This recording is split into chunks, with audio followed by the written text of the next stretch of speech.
You know, last year, I told you if Joe became president, you would have one of your own in the White House. And here we are. You helped make this real. So thank you, NEA. I have never been more proud to call myself an educator. And I hope that as your First Lady, I will make you proud as well.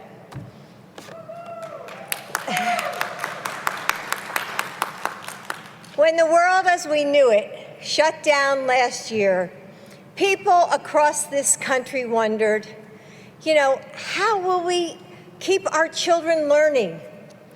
How will we stop kids from going hungry? Who will support parents? But you didn't wonder. You got to work. I saw it with my own eyes as I crisscrossed this country and met with educators just like you. The cafeteria worker who spent long hours making sandwiches for hungry families. The teacher who retaught her lessons each night for a student whose siblings used the family computer during the day. The bus driver who drove to Wi-Fi hotspots to neighborhoods with no connection. The counselor who took call after call from parents in tears, just trying to juggle it all. America's students and families faced a crisis like never before. They needed champions like never before. And they found their champions in you.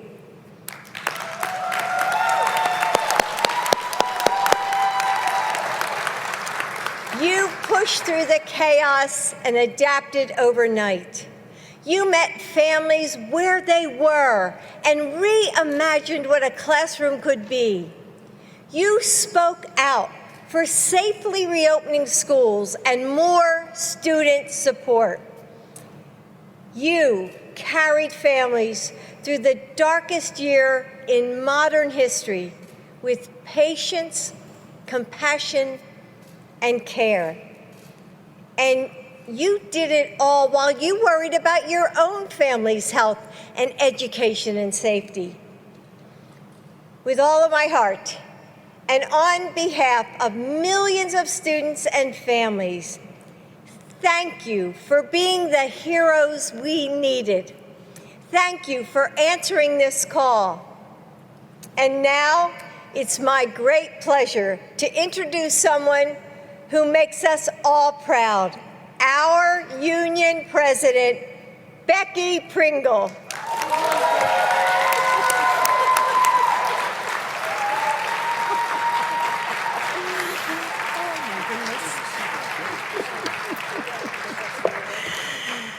NEA, I have been introduced by many NEA members.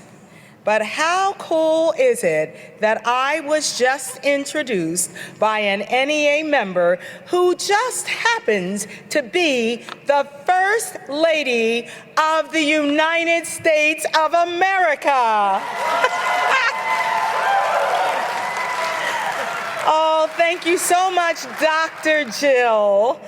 Not only for that wonderful introduction, but thank you so much for always, in an unwavering manner, standing up for our students, speaking up for the people who have dedicated their lives to educating America's students, our incredible, phenomenal educators. Thank you so much, Dr. Jill Biden. It is such an honor, NEA, to welcome to the stage a man that really doesn't need any introduction because we spent a great deal of time talking about him all over this country. And in just 6 months, he has kept his commitment. 6 months. His unwavering commitment to our students and to educators, to unions, to racial and social justice, which we at the NEA understand is education justice. President Biden has demonstrated his unwavering commitment to the shared values that we all hold dear: freedom and fairness, equity and equality. It gives me so much pleasure, and I am so very honored to welcome and introduce to you the President of these United States of America, President Joe Biden.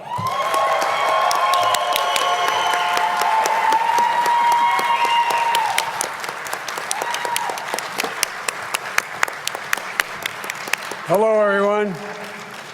They tell me there are a few people out there watching. Couple thousand.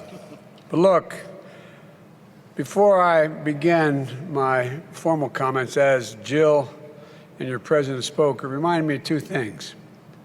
One is that because of your help, because we were able to pass the American Rescue Plan, we were able to get millions of shots in people's arms and provide vaccines around the world and change the circumstances. So this week, this Friday, they announced the new employment figures.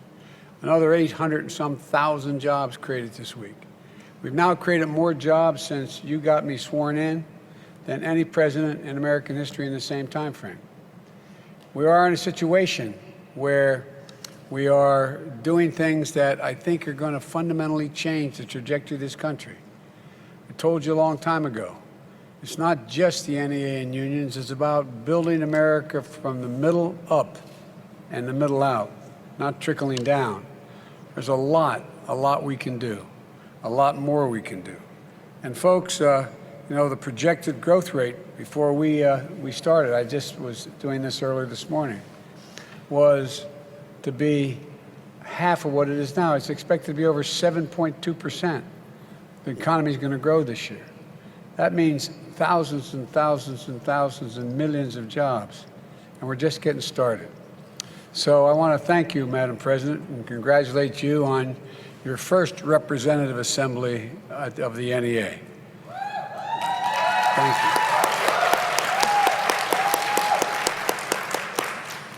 And Jill and I wanted to congratulate you all on the 100th anniversary of this convening.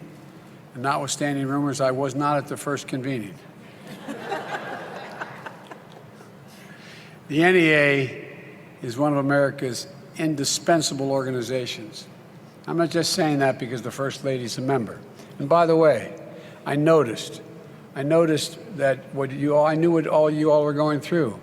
Jill taught full-time this semester, full-time. I watched Jill getting ready to teach her classes and going back to school herself, learning how to work online and rapidly work online and to teach online. It gave me an appreciation firsthand that I thought I had, but I wouldn't have had had I not seen it.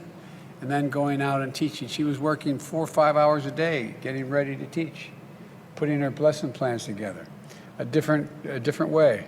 And you all went through that. All of you went through that. And again, I'm not saying this because of something Jill, I would, in truth, if I didn't support the NEA, I'd be sleeping in the Lincoln bedroom alone.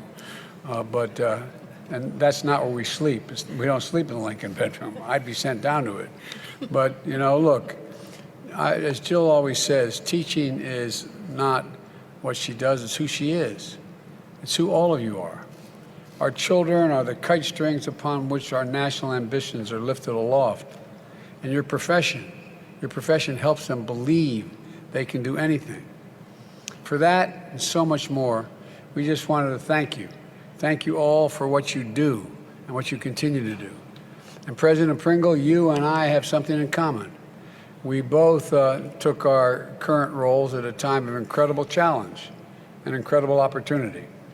Over the last year, the entire country has witnessed the extraordinary dedication and resolve of the NEA members, teachers, professionals, who had to be not just educators, but tech support, social workers, often while trying to take care of their own children. Other public employees who kept vital services up and running, saw the bus drivers dropping off meals instead of picking up kids. Support staff had to become sanitation experts, making sure school buildings were safe, and tech experts, making sure everyone could connect to the internet from home. You know, there's been so much heroic work to help children stay connected to school and to each other. The American people saw it, they get it, and they understand what you've been saying for years, that you are professionals, all of you, all of you. All of us have a responsibility to make sure that you have what you need to educate our children safely, equitably, and well. That's why I made it a priority to get educators vaccinated and reopen schools as quickly as possible. Nationwide, 84% of K-12 educators and school staff are fully vaccinated, and they were by the end of May. Even more have gotten the vaccine sense. But as I've said many times, it's not enough just to get back to normal. We have to build back better than ever, especially our education system. That's why the American Rescue Plan made such historic investments. It was $1.9 trillion, and people said we could never get it passed. With your help, we did, and we transformed the country, began to transform the country, providing funding for state and local governors and school districts to make sure schools were safe and to keep you on the job and in the classrooms. Funding for summer learning and tutoring programs and hiring nurses and counselors. Now we have an opportunity to make that game-changing investments for educators, students, and families and make it even better. We're in a competition in the 21st century, a worldwide competition. And as Jill says often, any country that out-educates us is going to outcompete us. We have to build for the 21st century because the rest of the world is not sitting around and waiting. The bipartisan infrastructure agreement we just reached is going to deliver reliable high-speed internet to every American, every single American, and they're going to be affordable in rural and in urban areas. Of the many things, of the many tough images this past year were children sitting in cars and fast food parking lots because it was the only place they could get a Wi-Fi connection for remote schooling.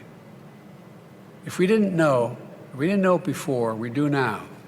High-speed internet is essential, like electric and clean air, like electricity and clean water. And speaking of clean water, this agreement that we put together will put Americans to work in good-paying union jobs, replacing 100% of lead water pipes in this country. 100%. Right now, there are 400,000 schools, and some of you teach in them.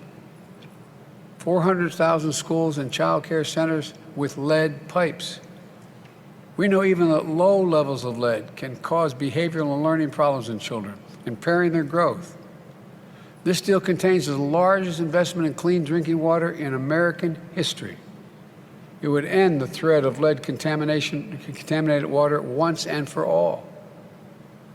My American Families Plan, which we're now trying to get done as well, calls for an historic investment in human infrastructure, guaranteeing 4 additional years of public education for everyone, starting as early as we can. Universal high-quality preschool for 3- and 4-year-olds.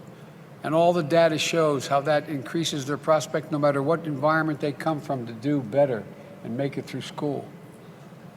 2 years of free community college and high-quality, affordable child care for working families. It would no longer cost, it would lower the cost of lower income students going to school, the Pell Grants. We provide an additional nearly $1,500 in Pell Grants. We'll also make a $9 billion investment in educators so we can address teacher shortages, diversify our pipeline of teachers, and improve teacher training and teacher mentoring. And critically, it would extend and expand the child tax credit, which will significantly benefit working families. What that means, instead of deducting $2,000 per child off the bottom line of your taxes, which doesn't do too much for families who don't have a big tax bill to begin with, pretty soon, before this month is out, families are going to get a significant check. For every child under the age of 6, you'll get $3,600 per child. For every child 6 to 17, you'll get $3,000. Not as a credit against your taxes that a lot of educators and school staff aren't really going to feel. You'll get cash. Starting the middle of this month, you'll start to get monthly payments between now and the end of the year. For example, if you have one child and you're going to get $3,600. Between now and January, you'll get $1,800 of that on a monthly basis between now and January. And between January and December, you'll get the other $1,800. Folks, this is a major tax break for working families. And my family plan will extend it for 5 years. This year's plan is estimated to cut child poverty in half, the child tax care. So look, folks, I'm also working with Congress to support $100 billion in school infrastructure investments, making sure our schools are safe. You have the technology you need to prepare for students of the future, something that I've always cared deeply about. My budget invests $20 billion more in Title I schools. No student's education should depend on their zip code. It would represent a historic effort to close the funding gap between rich and poor districts. And one of the first things that funding will be used for is to help educators in those schools get the raises they deserve and the resources they need.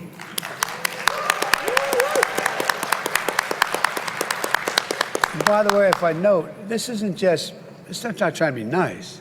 This is absolutely necessary. Necessary if we're going to compete in the 21st century. Think about it.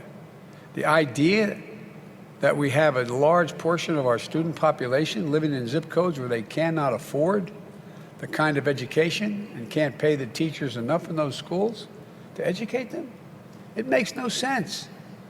People are going to benefit the most from this are corporate America and businesses because they're going to have better educated public, better educated students.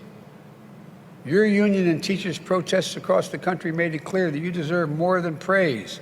You deserve a raise, not just praise. And folks, every parent in this country who spent the last year helping educate their children at home understand you deserve a raise. They figured it out. No, I'm serious. Think about it. Think about it. It was the ultimate education of the public going through this pandemic. My budget would also allow us to invest more in counselors, social workers, community schools, nutrition support, and a whole lot more.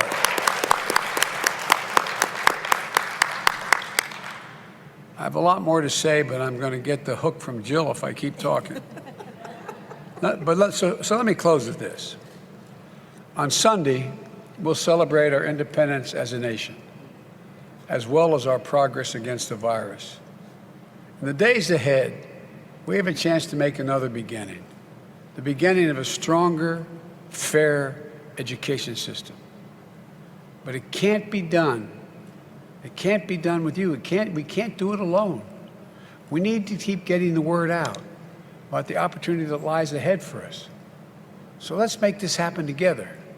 I really mean this. This is a campaign in and of itself. Jill and I are proud of you. We're grateful to you. And I really mean that. You know, I think about it. Why would a kid like me from Scranton and Claymont, Delaware, be standing here as your President of the United States of America? Were it not for the people who educated me, the teachers I had. It made a difference. They took a stuttering kid who couldn't speak very well in school, was scared to death to be called on to read out loud. And they nurtured me. Joey, you're a very smart boy, Joey. Just take your time. Don't let that get in your way, Joey. I'm serious. I think what you all underestimate, beyond the teaching of reading and writing, adding and subtracting, you give so many kids confidence. You let them believe in themselves. I'm not joking. Think about yourself, your own. You can name the teachers who helped change your life. You can name them. I can still name them. I know who the people who made a difference in my life. Made me believe I could do anything. When if you looked at the background, there's no reason why. Coming from my circumstance, it wasn't poverty, just making it. But you did it. Don't forget it. Don't forget how much difference you make. Those you've been teaching a while, you have experiences like Jill has. People will come up to Jill and say, Ms. Biden, I had your English class. I can't thank you. What are you doing now? Well, I have my doctorate and I'm teaching at such and such. Or a fireman putting out a fire in our home. Mrs. Biden has all his gear coming out of a house that almost burned down. Mrs. Biden, you had me. You had me as a teacher. You taught me English. Think of the people's lives you change. You know, I'm supposed to stop, but I'm going to say a couple more things. Because I really don't think you understand or you appreciate just how important you are. I really mean it. I genuinely mean it from the bottom of my heart. I was overseas at what they call the G7, the biggest economies in the world. And then with the NATO people, and then I met with Putin. And in the process of doing all this, I was asked at one point, can you define America for me? And I'll give you my word to this.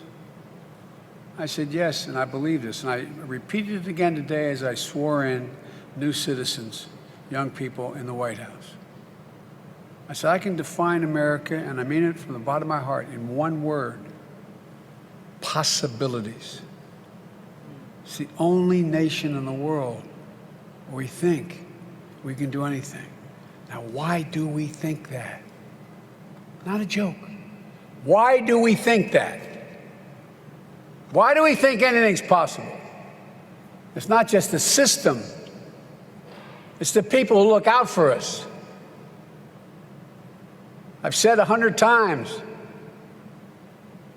you control, you the teachers, determine what this country is going to look like. You are the people who take our children and nurture them. As I've said many times, they're the kite string. You're the kite strings upon which we lift our national ambitions aloft. So understand how important you are. And by the way, understand how important that cafeteria worker is, who looks at that kid who's a little bit ashamed that they have no food at home and says, honey, here's a little more. Take some more.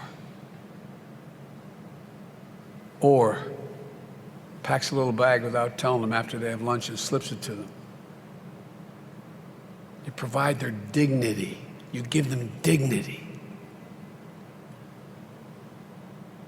So I really mean it. I think you're the single most important component of America's future.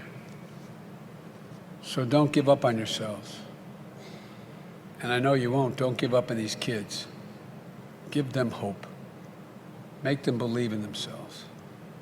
And make sure when they're much older, and they say, how'd you get here? Because Mrs. Jones or Mr. Williams or whomever, because it will be done. It will be done. Thank you. Thank you for all you do, all you give, and all that you are to your students and to the nation. You know you affect your students, but it's to the nation. God bless you all, and may God protect our troops. Thank you so much.